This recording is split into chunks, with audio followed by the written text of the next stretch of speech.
अस्सलाम वालेकुम गाईज, आदाब, नमस्ते आणि जय महाराष्ट्र।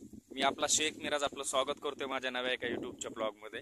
आणि आजचा जो व्हिडिओ जो आहे तो खास आपल्यासाठी आहे। आणि सर्वप्रथम आपल्या सर्वांचे मी मनापासून आभार मानतो की मी 102 वर्ष आजी जी आहे तिचा जो व्हिडिओ बनवला होता मी, की तिचं जे वय आहे तर ह्याच्या पाठीमागचं कारण काय, असं कोणते खाद्य खाते आजी जेणेकरून आजीचं एवढं वय आहे।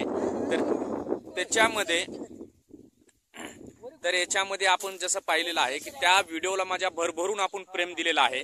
असंच प्रेम प्रत्येक व्हिडिओला आपण देत राहाल याचीच आपल्याकडून अपेक्षा व्यक्त करतो। आणि जे आपण जे प्रेम दिलेलं आहे व्हिडिओ तर आपण बघत आहात, लाईक पण करत आहात, तसंच सबस्क्राईब सुद्धा करायला विसरू नका, एवढीच विनंती आहे। चला, आज बाईच्या वावरात आलेलो आहे, बाई सोयाबीन काढत आहे।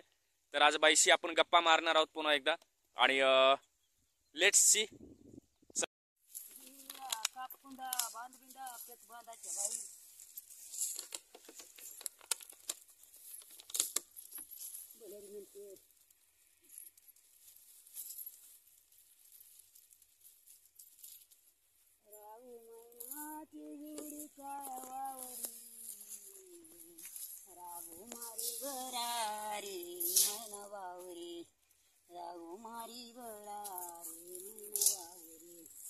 आमच्या गावचे पुढारी लोक जसे गणपती बगळ्याचं पक, अरे पुढाऱ्या वाजलाय बाऱ्या आता खुर्शी सोडवा, बस असं म्हणायचं बस। आणि पुढाऱ्या वाजलाय बाऱ्या आता खुर्शी सोडवा।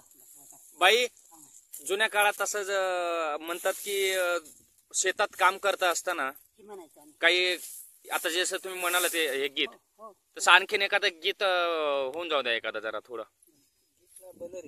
हा, भलरी भलरी। आता जे म्हणले तुम्ही ते भलरी होती का?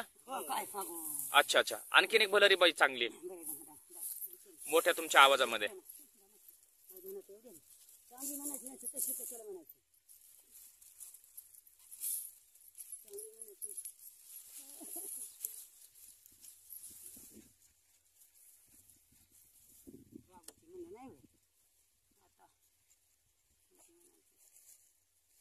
पंढरीच्या लोका किती मारू हाका, भरली चंद्रभागा रे नावा लोटू लागा, भरली चंद्रभागा रे नावा लोटू लागा। हलकन चांगली। तर मित्रांनो, बघू शकता तुम्ही ह्या ठिकाणी हे बाईचं शेत आहे। बाई, किती आहे हे शेत? पूर्ण 10 गुंठे शेत आहे। आणि ह्या शेतामध्ये सोयाबीनचं पीक आहे, मका सुद्धा आहे। आणि पूर्ण सोयाबीन जी तुम्हाला जी काढलेली जी दिसती, तुम्हाला विश्वास बसणार नाही, अक्षरशः पूर्ण ह्या शेतातली सोयाबीन जी आहे ती बाईनं काढलेली। बघू शकता तुम्ही। आणि आता ह्या सोयाबीनला आता काढल्याच्या नंतर आता त्या ठिकाणी घेऊन जाण्यासाठी ह्या एका मजुराला कामाला लावलेला आहे, म्हणजे तिथे आता वाहतूक करण्यासाठी भरपूर लांब आहे। तर त्याची गंज वगैरे करावं लागते, परत ते मळ यंत्रानं मळून घ्यायचं आहे। पण कमाल आहे बाईची ह्या वयामध्ये, खूप भारी वाटलं। आणि आजचा जो व्हिडिओ जो आहे तो खास बाई करत आपण बनवायला आलो होतो। तर ह्या ठिकाणी हे बाईने पूर्ण सोयाबीन जमा केलेली आहे। आणि बघू शकता इडा सुद्धा बाई घेऊन बसली, आणि पायात सुद्धा काही नाही हे बघा। म्हणजे एवढ्या कमी वयात, म्हणजे एवढ्या वय असताना सुद्धा ह्या आजीची कमाल एक आपल्याला शर्मसार करणारी आहे। की आपण म्हणतो की आपल्याच्याने साधं घरातलं काम होत नाही आणि खाल्ल्याच्या नंतर आळस आल्यासारखा होतो। बऱ्याचदा आपण ती कामं शेतातली असेल किंवा घरातली असतील आपण शक्यतो टाळण्याचा प्रयत्न करतो, पण अशा लोकांना बघितल्यावर एक जगण्याची नवी एक किरण आपल्याला दिसते।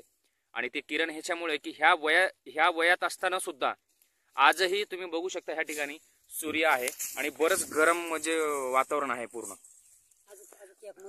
आणि ह्या वातावरणामध्ये सुद्धा बाई काम करते। खरंच बाई, आजचा जो व्हिडिओ बनवायचा होता तोच तुम्ही जसं सांगितलं होतं की मला सोयाबीन काढताना एक बनवायचा आहे, हा, तर हे व्हिडिओ बनवलेला आहे। तर आता पुढचं एक आपण गीत बघणार आहोत।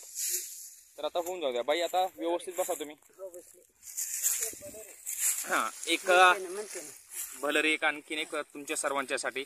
आणि जर बाईचा जर व्हिडिओ जर तुम्हाला आवडला तर प्लीज लाईक शेअर सबस्क्राईब करायला विसरू नका आणि बेल आयकॉनला प्रेस करायला विसरू नका. म्हणू का आता? मन करना चल घरला कोंबडा कोकतो ग कोट्याच्या बगलाला कोंबडा कोकतो ग कोट्याच्या बगलाला. आमची भलरी राजा माझा म्हणे कुठून शिकून आली पुन्हा.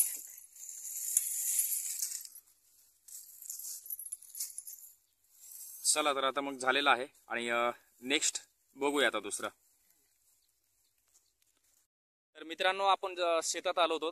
बघू शकता किती चेहऱ्यावरती घाम आलेला आहे आणि खूप गरमी आहे. आणि एवढ्या उन्हाच्या भयानक टेम्परेचर मध्ये सुद्धा आज जी काम करते. आज आपल्यासोबत परत एकदा राजेभाऊ वाघमारे म्हणजेच अंकल आले होते. त्यांना घेऊन आलो होतो. म्हणलं चला एक वावरातून जाऊन येऊया. आणि बाईची भलरी भलरी म्हणजे हे एक शेतात पीक काढत असताना जुने लोक एक गायन म्हणायचे. हे यांचे गीत आहेत. त्याला भलरी असं म्हणतात. तुमच्या इकडे ह्या गीताला काय म्हणतात ते कमेंट करून मला सांगायला विसरू नका. आणि जर व्हिडिओ आवडला तर प्लीज लाईक करा, शेअर करा, कमेंट करा आणि बेल आयकॉनला प्रेस करायला विसरू नका. धन्यवाद.